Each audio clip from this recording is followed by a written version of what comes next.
Shalom, teman-teman Go Student. Haleluya. Hari ini ketemu lagi dengan saya Kasanto di Go Student Online Sharing yang selalu tayang setiap hari Sabtu jam 3 sore di Instagramnya Go Students di @go_students dan di YouTube-nya Go Bogor di Go Bogor Online Service.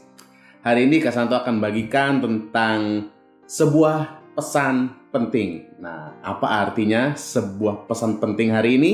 Mari kita buka dulu ayatnya di dalam 1 Petrus 1 ayat 14 dan 15. 1 Petrus 1 ayat 14 dan 15 berkata, "Hiduplah sebagai anak-anak yang taat dan jangan turuti hawa nafsu yang menguasai kamu pada waktu kebodohanmu. Tetapi hendaklah kamu menjadi kudus di dalam seluruh hidupmu sama seperti Dia yang kudus yang telah memanggil kamu." Pesan penting hari ini adalah hidup dalam kekudusan, teman-teman. Kenapa kekudusan ini penting? Ya, karena kita sebagai anak-anak muda, kita hidup di dalam proses pergaulan, di mana kekudusan ini sangat rentan, teman-teman semua. Tetapi di dalam firman Tuhan, kita harus hidup kudus. Karena yang Tuhan mau adalah kita harus hidup kudus, terutama kita sebagai anak-anak mudanya Tuhan. Karena itu perhatikan bagaimana cara kita bersikap, cara kita berkata-kata, cara waktu kita sendiri kita ngapain, hayo. Nah ya kan, cara kita berpikir itu harus menunjukkan bahwa kita hidup kudus, termasuk cara kita bergaul, teman-teman semua. Kenapa sih kita harus hidup kudus? Ada 3 hal yang mau kakak sampaikan. Yang pertama, kita baca di 1 Petrus 1 ayat 17. Di sana dikatakan, "Dan jika kamu menyebutnya Bapa, yaitu Dia yang tanpa memandang muka menghakimi semua orang menurut perbuatannya, maka hendaklah kamu hidup dalam ketakutan selama kamu menumpang di dunia ini." Hal yang pertama, kenapa kita harus hidup kudus, teman-teman semua? Karena penghakiman itu ada, dan penghakiman itu akan dinyatakan buat semua orang.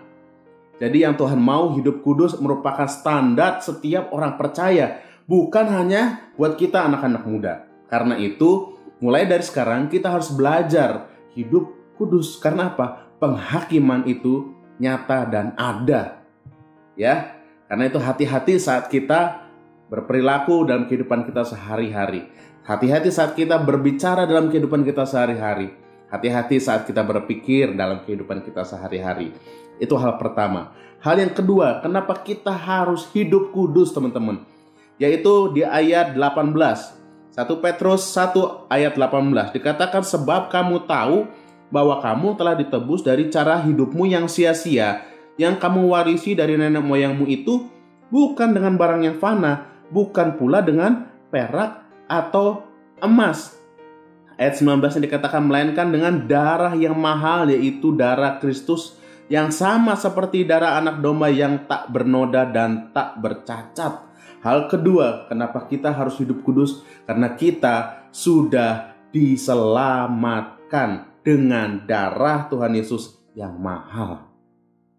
Karena itu kita harus meyakini, kita harus menghidupi karya keselamatan Tuhan Yesus itu dengan cara hidup yang benar, bukan dengan cara hidup yang asal-asalan. Dan hal yang ketiga, kenapa kita harus hidup kudus? Ini pesan penting hari ini, yaitu di ayat 22.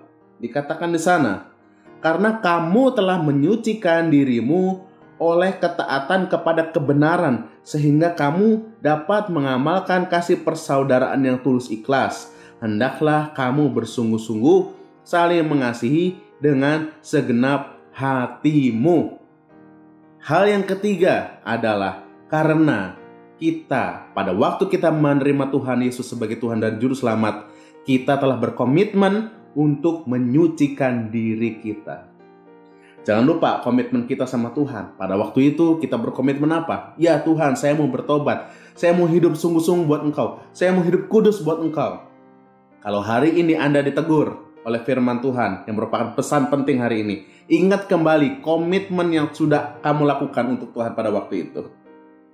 Inilah pesan penting yang mau Tuhan sampaikan buat setiap kita. Hal yang pertama, kenapa kita harus hidup kudus? Adalah yang tadi, karena penghakiman itu nyata, dan ada. Hal yang kedua, kenapa kita harus hidup kudus? Karena hidup kita telah diselamatkan, dibayar dengan lunas dengan darah yang mahal. Dan yang ketiga, kenapa kita harus hidup kudus? Ingat, dengan komitmen bahwa kita telah hidup menyucikan diri di hadapan Tuhan. Amin, teman-teman semua. Karena itu, marilah terus kita tingkatkan kehidupan kita, kerohanian kita, karena hidup kudus itu bukan instan, tetapi proses day by day, hari demi hari. Sekian sharing dari Kak Santo. Tuhan Yesus memberkati kita semua.